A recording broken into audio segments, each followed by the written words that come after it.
logos had a logo, and that logo had a log and a goose. Would that log goose logo for logos be called the logos log goose logo?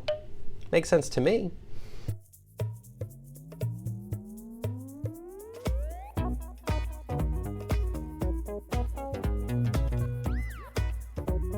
So the word logos has had a long and variegated history. A lot of people in a lot of different fields have used the word logos to refer to a lot of different things, but in most writing classes it usually comes to be used as a sort of technical term for the logical side of writing.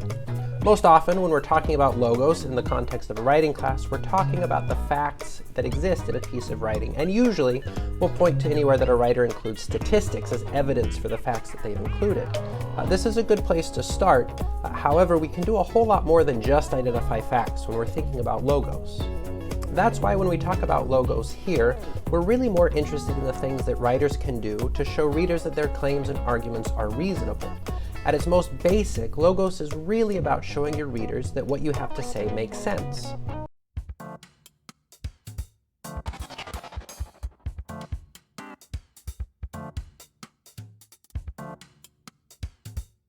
When we disagree with people, it's pretty common to say things like, ugh, if only they just had the facts. In fact, I've even heard people say that differences in political opinions really just come down to one group of people having facts and evidence, and other group of people ignoring those facts or evidence. But as reassuring as it is to say that your team is right because you have the facts and the other team is just dumb, it can't be that simple. If solving disagreements was as simple as just giving people facts, then we wouldn't have as many disagreements as we have.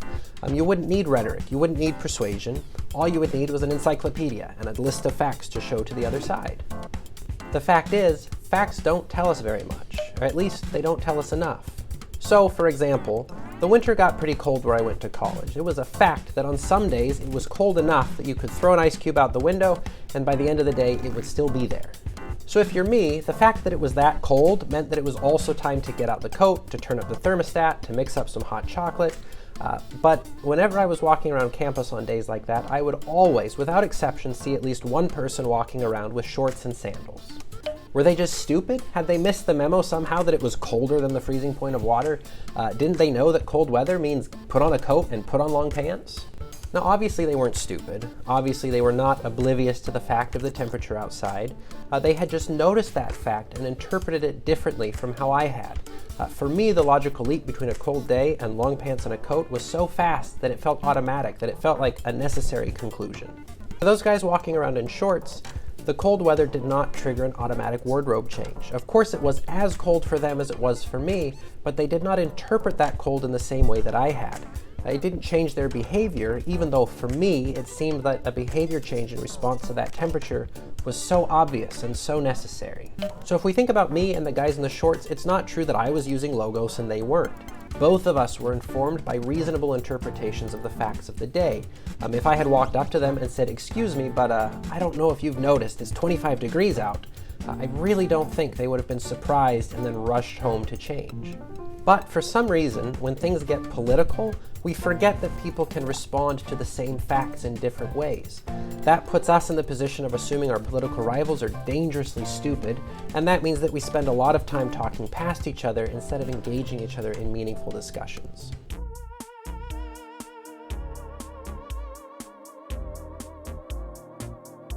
That doesn't mean that there's never a right answer, or that our decisions, values, or interpretations of facts ultimately don't matter.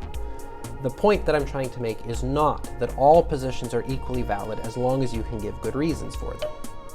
So when you're writing a paper and thinking about logos, your job is not just to show your readers that you have all the facts. Now that's a good start, but it's not the only thing you have to accomplish. Really, when you think about logos in your writing, your job is to show your readers that your interpretation of the facts is reasonable. It's not about just showing them the data.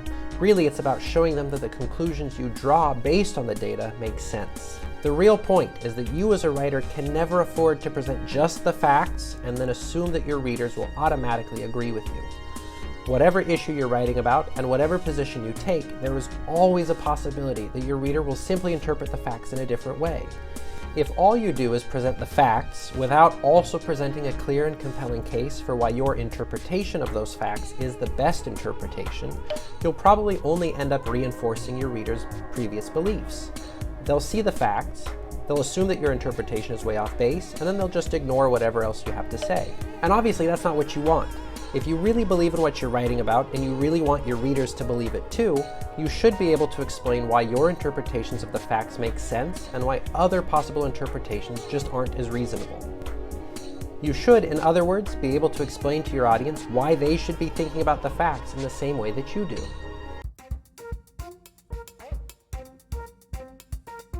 So, to wrap up, remember that logos is about being reasonable, or about making sense. Giving your readers evidence and facts is an important part of making sense, but again, it's only a part of the work you should be doing when you're thinking about logos in your own writing. There probably aren't many people who willfully live according to beliefs that they know are wrong.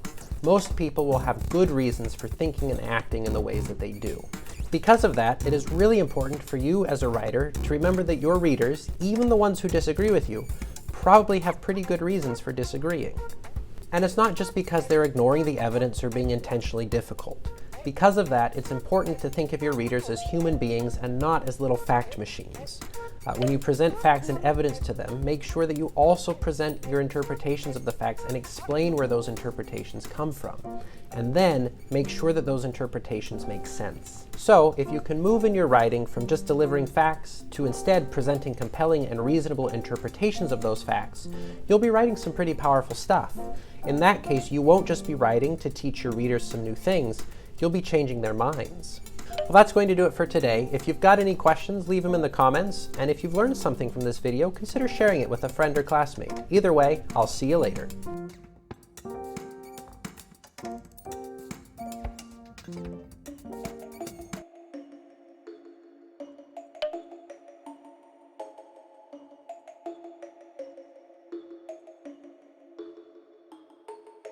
So for example, the winter got pretty cold where I went to college, and on some days it was cold enough that you could throw an ice cube out the window, and by the end of the day it would still be the same ice cube.